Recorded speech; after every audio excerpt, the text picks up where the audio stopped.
শহরে ঘরকন্নার আরেকটি ব্লগে সকলকে জানাই স্বাগতম। আজকে এক কাপ চা দিয়েই সকালটা শুরু হলো।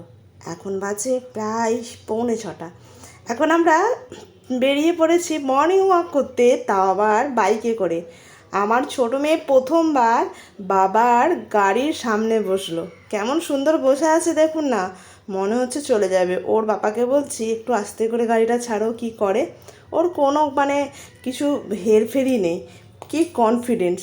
তো ওকে কোলে নিয়েই বসে পড়লাম আজকে মর্নিং ওয়াক করতে। বসে পড়লাম মর্নিং ওয়াক করতে যাচ্ছি। কোথায় যাচ্ছি না সেটা দেখতে হলে পুরো ভিডিওটা দেখতে হবে এবং আমার এই ভ্লগটা শেষ পর্যন্ত দেখুন, কারণ ভ্লগেতে আজকে আমি কিন্তু অনেক বিশেষ বিশেষ কিছু মুহূর্ত তুলে ধরেছি। তো ভিডিওটা এখান থেকেই শুরু করছি।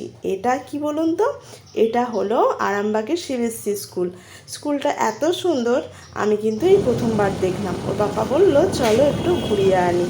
ওখান থেকে হয়ে রাস্তায় একটা জিনিস দেখতে পেলাম। কি চিনতে পারছেন আপনারা? ভেড়া। কি সুন্দর দেখুন ভেড়াগুলো। আমি এখানে তো ভেড়া কমই দেখতে পাওয়া যায়, পাহাড়ি এলাকায় বেশি দেখতে পাওয়া যায়। এবার বুঝতে পারছেন কোথায় মর্নিং ওয়াক করতে আসলাম? আরামবাগ স্টেশনে আসলাম আমরা সকালের দিকে মর্নিং ওয়াক করতে। কেন জানি না আমার ভালো লাগাগুলো কিন্তু একটু ডিফারেন্ট। সকাল 6টার ট্রেনটা ছেড়ে চলে গেল, 6:18 অ্যাপ্রক্স ছেড়ে চলে গেল। আর এদিকে কাকু চা বিক্রি করছে। আমার মনটা কিন্তু ওই কাকুর কাছে চা খাওয়ার জন্য মনটা ছটপট করছে। এইদিকে ওর পাপা দুই মেয়েকে নিয়ে এটা দেখাচ্ছে ওটা দেখাচ্ছে। আর সকালের এই স্নিগ্ধ পরিবেশটা সত্যি খুব মনোরম। ট্রেনে যখন জার্নি করি তখন না আমার এই লেবু চাটা খেতে ভীষণ ভালো লাগে। দারুণ বানায় লেবু চাটা। এবার বাড়ি ফেরার চাটা খেয়ে বাড়ি ফিরতে হবে। বাড়ি ফিরেই সব কাজকর্ম সেরে মেয়ের স্কুল চলে গেল। স্কুল থেকে আনতে গেলাম, কি পরিস্থিতি বা কী অবস্থা দেখতে পাচ্ছেন, কাঁধে ব্যাগ হাতে ছাতা। মায়েদের এরকমই পরিস্থিতি হয়, কিচ্ছু করার নেই, এটা তো করতেই লাগে। তারপরে ঢুকে গেলাম সোনার দোকানে, একটু সোনার রূপো কিনবো বলে ভেবেছি। এই যে চেনটা দেখলেন, এটা আমার ভাসুরপোকে আমি গিফট করছি। ও পরীক্ষায় খুব ভালো রেজাল্ট করেছে, সেই জন্য ওকে আমি প্রমিস করেছিলাম তোমাকে আমি রূপোর চেন দেবো, তাই রূপোর চেনটা গিফট করলাম। আর এই যে দেখছেন ল্যামিনেশন পোলা, এগুলো আমি আমার জন্য নিলাম। তারপরে বাড়ি ফিরে পড়লাম। বাড়ি ফিরে বাড়ির কাজকর্ম কি রান্না, এই রান্নাটা সেরে নিলাম। কি রান্না করতে লাগলাম আর কি। শুধু কি রান্না করা বললেই রান্না করা? ওরে বাবা, রান্না করা তো অনেক জোগাড়, অনেক ব্যাপার, অনেক পরিস্থিতি, তাই না? তো এইদিকে মেয়ে দুধটাও গরম করে নিলাম, আর ওইদিকে দুটো মেয়ে কিন্তু খেলা করছে। আমি এই সময় রান্নাটা করে নিচ্ছি। এই যে দুটো মেয়ে খেলা করছে, একটা মেয়ে খেলা করছে তার মামিমণির সাথে। আমার ছোটো মেয়ে কত কিছু নিয়ে খেলা, তার যত ঘরের আসবাবপত্র নিয়ে খেলা। আর এদিকে বড় মেয়ে কি করেছে, সিঁড়ির ধাপেতে সুন্দর করে তার খেলনাঘর সাজিয়েছে। কেন সিঁড়ির ধাপে সাজিয়েছে না, ওর বোনও এসে ঘেঁটে দেবে সেই জন্য। এইদিকে রান্নাবান্না চলছে দেখুন।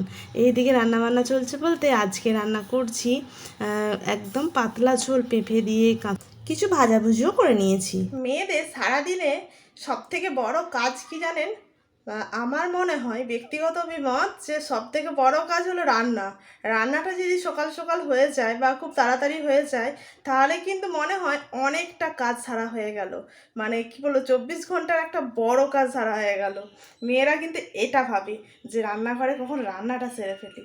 দেখুন, যতই কাজের মানুষ থাক, কাজের মেয়েরা থাক, নিজের হাতের রান্না বাড়ির লোকেরা খুব পছন্দ করে। ঘরের বউয়ের হাতের রান্না সব স্বামীরা বা শ্বশুরমশাইরা কিন্তু পছন্দ করেন। এটা কিন্তু অনেকের বাড়িতেই দেখবেন, সব কাজের জন্য লোক থাকে কিন্তু রান্নারা কিন্তু নিজের হাতেই করে। তো আমি রান্না বরাবরই আজ 13 বছর নিজের হাতেই রান্না। এইদিকে বাইরের আবহাওয়া দেখুন, প্রচণ্ড রৌদ্র আর প্রচণ্ড গরম। আপনাদের ওখানে গরম নাই কি? এত ভীষণ গরম আমাদের এখানে। এবার দুপুরে লাঞ্চটা করে নেবো। আর এই থালাটা সাজাচ্ছি আমার বড় মেয়ের জন্য। তো থালি সাজানোর জন্য প্রথমে নিয়েছি কাঁচা লঙ্কা, লেবু, পেঁয়াজ আর কাসুন্দি, এটা হচ্ছে প্রথম পাতে। তারপরে মাছ ভাজা, ঘিয়ে করলা ভাজা, কাঁচকলা ভাজা, এগুলো আমার বড় মেয়ের খুব পছন্দের, ভাজাভুজিগুলো খুব পছন্দ করে। আর পাতলা ঝোল পেঁপে দিয়ে, মাছের মাথা দিয়ে। বিকেলবেলা বেরিয়ে পড়লাম ঘুরু করতে। বিকালের বাতাসটা কিন্তু খুব সুন্দর। আর এই যে সুতির শাড়িটা পরে বেরিয়েছি না, এই শাড়িটা আমি এবারে দেশের বাড়ি থেকে কিনে নিয়ে এসেছি। এই শাড়ি হলো আমাদের কিন্তু মেন পোশাক, জানেন তো? আমাদের বাঙালি ঘরের বউয়েদের সুতির ছাপা হলো আমাদের মেন পোশাক। বিকালে বেরিয়েছি মেয়েকে নিয়ে ঘুরতে। আর এইদিকে মেয়েকে নিয়ে ঘুরতে বেরিয়ে এখানে পরিবেশটা খুব ভালো লাগে। আর এইটা যে হাঁটছি না, এটা ট্রেন লাইনের পাশ দিয়ে আমরা হেঁটে হেঁটে ঘুরতে বেরিয়েছি। দেখতে পাচ্ছেন ট্রেনটা চলে গেল কেমন, একদম বাড়ি ফেরার পথে। সন্ধে হয়ে এসছে, তাই ছবিটা খুব একটা ক্লিয়ার হলো না। একদম বাড়ি ফিরে পড়ছি সন্ধ্যের আগেটায়। আর এবার পেঁয়াজ ভাজছি, মানে রাতের ডিনার তৈরি করছি। ওইদিকে পেঁয়াজ ভাজাটা হচ্ছে, আর এত সুন্দর সেন্ট আসছে যে কি বলবো। মানে পেঁয়াজ ভাজার যে আসল সেন্ট, এটা কিন্তু দেশি যে পেঁয়াজগুলো হয় মাঠে, এই পেঁয়াজের টেস্টটা কিন্তু লাটু পেঁয়াজের টেস্টের থেকেও অনেক ভালো হয়।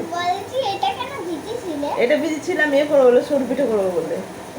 হ্যাঁ, ধোসা করবো বলে।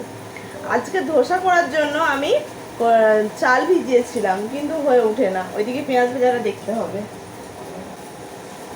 এই যে পেঁয়াজ ভাজা একদম রেডি, দারুণ সুন্দর স্মেল আসছে। আসুন পেঁয়াজ ভাজা খাবেন নাকি? আজকে আমি আবার কি করেছি, ভাত তো রান্না হয়ে গেছে, আমি আমার নিজের জন্য একটা গামলাতে ভাত ভিজিয়ে রেখেছি আমার জন্য, মানে ওবেলার ভাত। এগুলো খাবো, কারণ মেয়ে মানুষের না খাওয়া দাওয়াটা একটু অন্যরকমই। ঠিক আছে, গরম ভাতও হয়েছে, আবার আমি খাবো জল ঢালা ভাত। তো বকর বকর বকর বকর করেই যাচ্ছি। তো চলুন, ভিডিওটা আমি এখানেই শেষ করলাম। যারা আমার এই পুরো ব্লগটা দেখলেন তাদেরকে অনেক ভালোবাসা। আর এরকম কন্টিনিউ ব্লগ দিতে থাকবো, আপনারা আমার পাশে থাকবেন।